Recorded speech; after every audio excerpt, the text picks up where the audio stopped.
Your skin is sending you a message about your metabolism right now, and you have been mistaking it for a cosmetic problem. Not a rash that needs cream, not dryness that needs moisturizer, not dark patches that need a better skincare routine. The changes happening on the surface of your skin, the ones you have been covering up, treating topically, or simply accepting as part of getting older, are in many cases the external expression of something happening deep inside your metabolic system. Something that has nothing to do with what you put on your skin and everything to do with what is happening inside your body. And the reason this matters urgently is that your skin often begins displaying these signals years before any blood test would raise a flag, years before any symptom would send you to a doctor, and years before the metabolic dysfunction driving those signals has progressed to a point where it becomes significantly harder to reverse. What you are about to learn is going to make you look at your own skin in a completely different way. Most people have a deeply ingrained habit of separating the outside of their body from the inside. Skin problems go to the dermatologist. Metabolic problems go to the endocrinologist. These feel like different conversations about different systems, but the biology does not honor that separation. Your skin is the largest organ in your body, and it is not just a covering. It is a metabolically active, hormonally responsive, immunologically complex tissue that is continuously interacting with every internal system you have. When something shifts in your metabolism, when insulin signaling becomes disrupted, when inflammation rises, when thyroid function changes, when cortisol stays chronically elevated, the skin reflects those shifts with a precision and visibility that internal organs simply cannot match. Doctors who know what to look for can read the metabolic story written on the surface of your body. And once you understand what they are reading, you can begin to read it too. There are specific skin signs that research has connected to metabolic dysfunction, and before we go through them, I need to tell you something that I want you to carry through the rest of this video, because it changes the entire practical significance of everything we are about to cover. There is one skin change on this list that the majority of people who have it have been told by someone, a friend, a family member, sometimes even a doctor, is simply a cosmetic issue or a normal part of aging.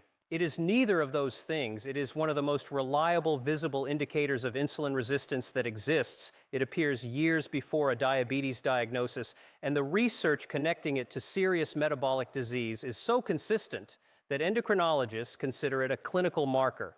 Most people who have it are treating it with the wrong products, looking in the wrong direction, and missing the warning entirely. We will get there, but first the foundation.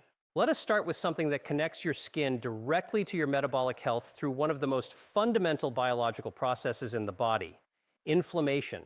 Chronic low-grade systemic inflammation is now understood to be the common thread running through insulin resistance, obesity, type 2 diabetes, metabolic syndrome, and cardiovascular disease. And the skin, as an immunologically active organ with a dense population of immune cells embedded in its layers, is one of the most sensitive detectors of inflammatory states in the entire body. When systemic inflammation is chronically elevated, the skin responds in ways that are visible, measurable, and meaningful. Persistent redness that does not have a topical cause, skin that flares and settles in cycles without a clear external trigger, inflammatory skin conditions like psoriasis and eczema that worsen during periods of metabolic stress, these are not random. They are the skin's immune system responding to an inflammatory environment that is being generated internally, driven by metabolic dysfunction, poor diet, disrupted sleep, and chronically elevated blood sugar. Studies have shown that people with psoriasis have significantly elevated rates of metabolic syndrome, insulin resistance, and cardiovascular disease compared to the general population. The skin condition and the metabolic condition are not coincidental companions. They share a common inflammatory driver, and addressing that driver changes both. The second skin signal involves something most people notice but almost nobody correctly interprets: skin tags. Those small, soft, flesh-colored growths that appear on the neck, armpits, under the breasts, and around the groin.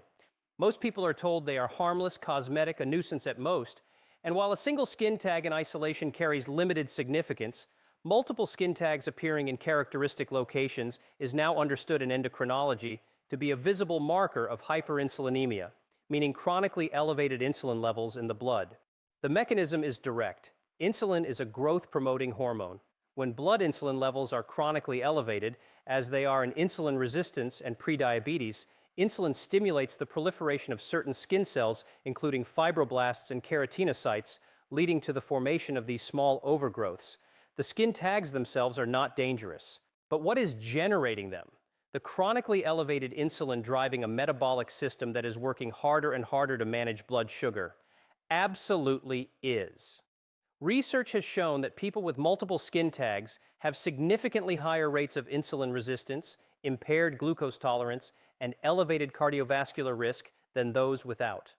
The next time you or someone you know dismisses skin tags as cosmetic, understand that the body may be using them to communicate something that a fasting glucose test would not yet reveal.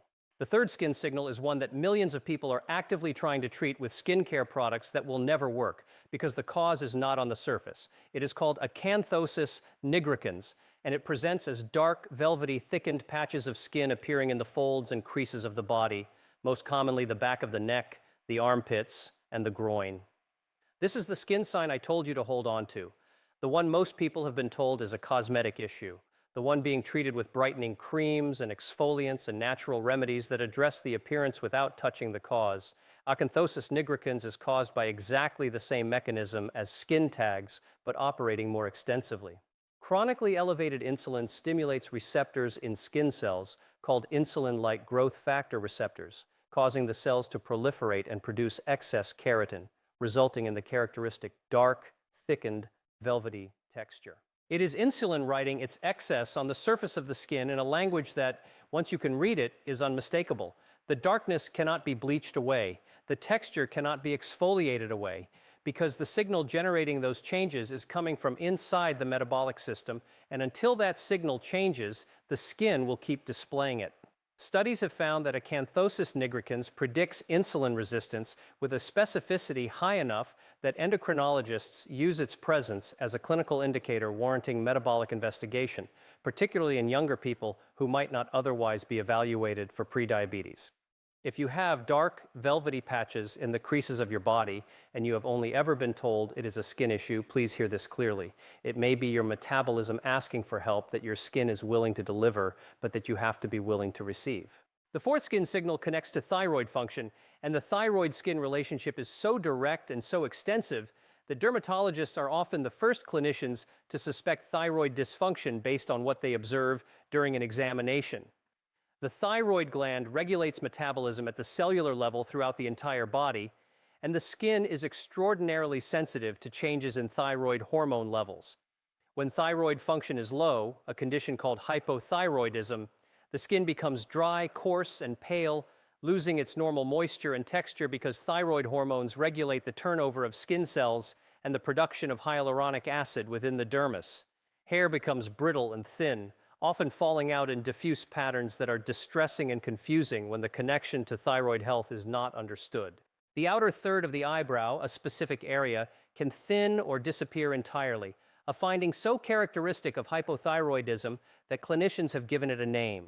In contrast, when thyroid hormone levels are excessive, the skin becomes warm, moist, and flushed, hair thins from a different mechanism, and the skin may develop a fine trembling sensitivity. The thyroid is, metabolically speaking, the thermostat of the entire body, and the skin is one of the most faithful thermometers, displaying the consequences of thyroid imbalance with a consistency that makes it one of the most useful diagnostic surfaces in clinical medicine.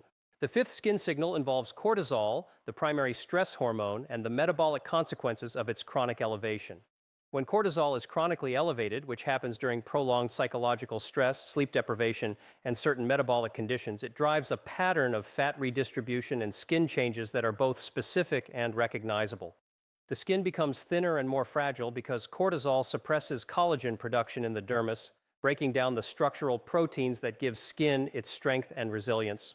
Stretch marks appear not just from physical stretching, but from cortisol-induced collagen breakdown happening internally. Wounds heal more slowly because cortisol suppresses the immune and inflammatory processes necessary for tissue repair. Acne appears or worsens because cortisol stimulates sebaceous gland activity and disrupts the hormonal environment that governs skin cell turnover. And central fat accumulation, the characteristic weight gain around the abdomen that cortisol drives, is itself visible on the surface as the body's external response to an internal hormonal environment that has been chronically dysregulated by stress. What most people experience as stress breaking out their skin or causing them to gain weight around the middle is not psychosomatic. It is cortisol, measurably, biochemically, doing exactly what elevated cortisol does to human skin and human metabolism when it runs unchecked. Your skin is not vain. It is not superficial. It is the most accessible diagnostic surface your body possesses, and it has been displaying metabolic information your whole life in a language that most people were simply never taught to read. The dark patches, the skin tags, the dryness, the inflammatory flares, the thinning hair, the slow healing, these are not random misfortunes.